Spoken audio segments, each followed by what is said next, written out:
Hello everybody, it's Eric Freeze, and today we're taking a look at this 44-inch Hunter Stratford 2 ceiling fan. I believe this thing is dated of 2006. I don't know the exact month. And I have a cramp, so I don't want to climb up on a ladder and have a look at it.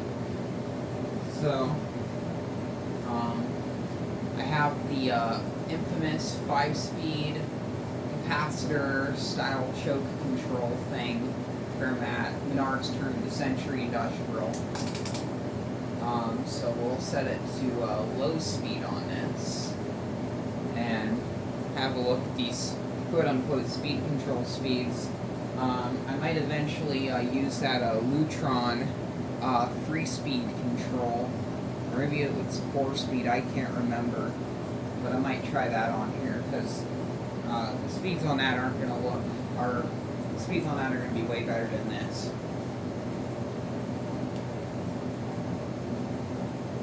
My apologies for all the background noise. We had a rainstorm a bit ago, so the garage is kind of dank, so I am using the dehumidifiers to help the air quality. It's also a bit cold tonight, and the dehumidifiers are helping with keeping the garage warm. Apparently I forgot to turn on that fluorescent light. So this is the low speed on this crappy choke style control.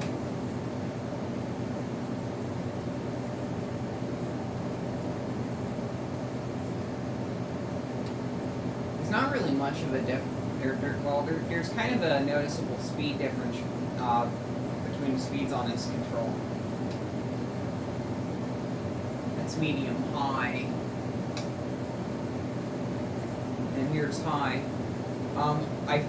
So the story behind this fan was one day I was on my way home from school, and I thought I saw a ceiling fan sitting out on the side of the road on my way home from school. Now, it was kind of hard to tell if it was a newer or older fan because I was on the bus, and there was a bunch of people and stuff on there, and I wasn't really paying attention, and it wasn't until I saw it in the mirror that I noticed it was that there was a fan, and it kind of looked like a Hunter Berkeley, and I wanted to pick one of those up because a family member had a brushed nickel Hunter Berkeley in their kitchen, and I'd like to have one of those. This is pretty close. I can't remember if theirs was a 52 or a 42 or whatever inch size of that fan was. I have some pictures of it somewhere on my camera before it was removed. But anyway, I got home from school, and I was getting ready to bike over there, and we had a nasty rainstorm. So the rainstorm surpassed, and I was finally able to go over there on the bike and pick this up. And this is all the way on the other side of town, like diagonal from where this house is right now.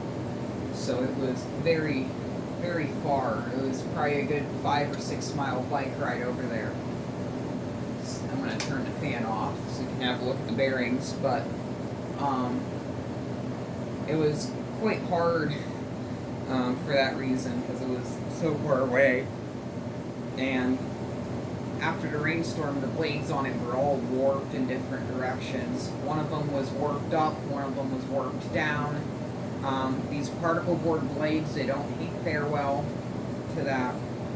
And when I brought it home, the first thing I did was I laid it upside down on a milk crate and kind of let it rest like that for a couple weeks. And then I think I set it somewhere in the upstairs of the garage, and it was sitting there for I think over a year before I finally got around to messing with it. I put it up on the upstairs test rig after I took down that Sears Alaska turn of the century, and I said to myself I'm going to make a video of testing it, but I never got around to.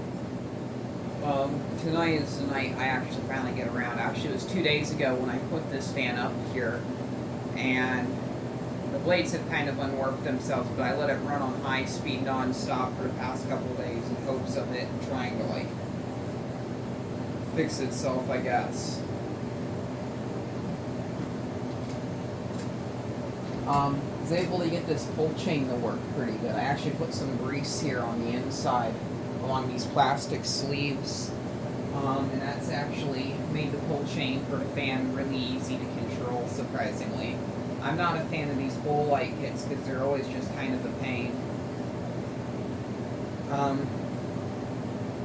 The Hunter Stratford 2 is kind of a childhood fan. There's a 52-inch bronze one that was in my uncle's house at one point before he moved out. That house also had a Harbor Breeze Annalise, a Hunter baseball fan, and then this one Hampton Bay thing in bronze with a bowl. I can't remember what it is. I had a picture somewhere and I showed it to one of my friends and he identified it, but it's so long. And the blades are still all warpy-doodled in different ways. I might hang this up somewhere and just let it run constantly for an extended period of time and see if that unwarps the blades. I'm not too sure. The blades are probably the thing that are in the worst condition. The bearings are perfectly fine. There's no rust on the motor housing. The globe was a bit dirty from all the dirt. Some of the blades are dirty. All this thing really needs is a new set of blades. It's in good balance if it wasn't for the blades. The brackets are all fine. These 2000s Hunter fans, even the 90s ones, their blade brackets are exceptionally strong. They work pretty good. Here's low speed on the factory speed settings. Yeah, there's that bronze one. I think I saw some of these I know at some point in time I'd seen Stratfords in this finish. Maybe it was the Stratford 3.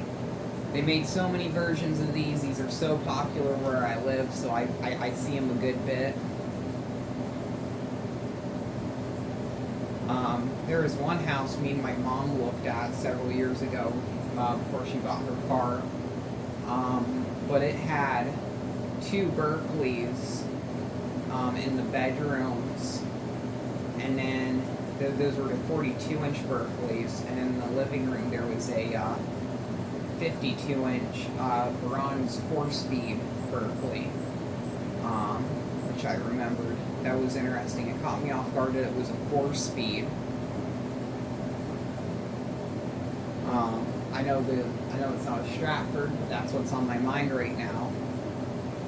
Go up to the medium speed.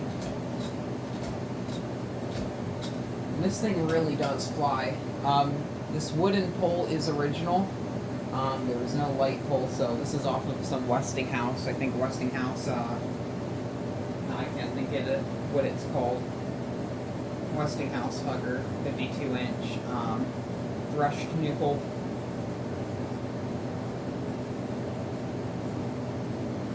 The air movement on this fan is quite impressive. The capacitor isn't spoiled, so it has all of its original factory speeds.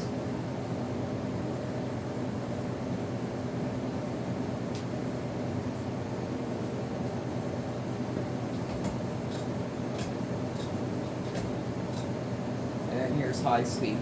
This thing is one heck of an air mover. These are really good fans. A lot of people like to call trash on a lot of the fans from the 2000s, and at least these basic Hunter fans anyway. These were bare bones home store fans. This is something you could go pick up at Lowe's for like $70 and then install in like your bedroom. But for a budget product, or quote unquote budget product, these seem to be pretty good. I need to get a Lowe's fan catalog from around that time period so I can actually see what the actual prices would be on one of these. So I'd be curious to know that information. Someone probably has one out there somewhere online. The air movement is quite impressive. I would go and say these fans are underrated. And this does not have the Air Max motor, it's just a normal spinner motor. This would be kind of at the time when they started to phase out the Air Max motor. I don't know if the Air Max motor has already been phased out. I have a fan from 2004 with the Air Max motor, so I know they were making them from around 2005. And that fan is a Hunter Regalia, if anyone cares.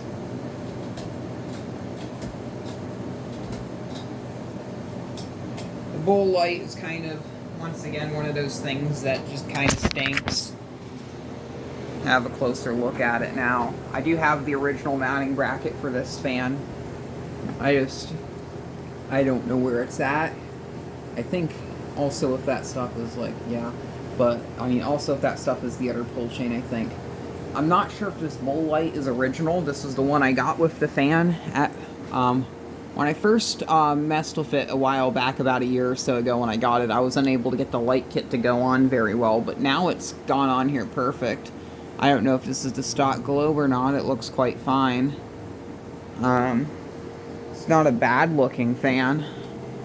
I don't really like this style of light kit, but it's not the worst thing ever. And this thing uses those stupid candelabra-based sockets, which, yeah, you can see those there.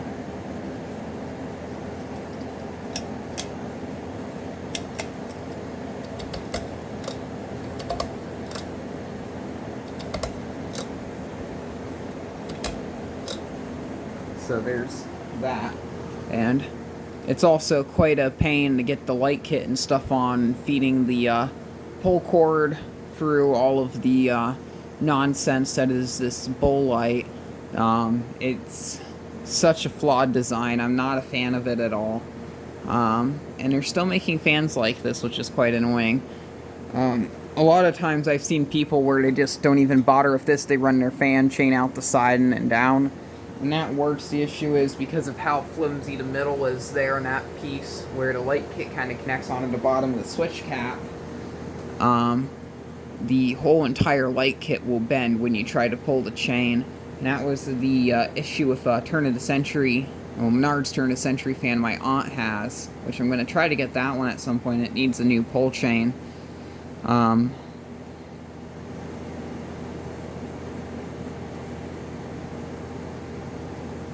I really like to look at this. I don't know why this video is so long. I'm kind of stalling. I'm tired. I want to go to bed. But I also don't want to go home. So thank you very much for watching, and keep the breeze.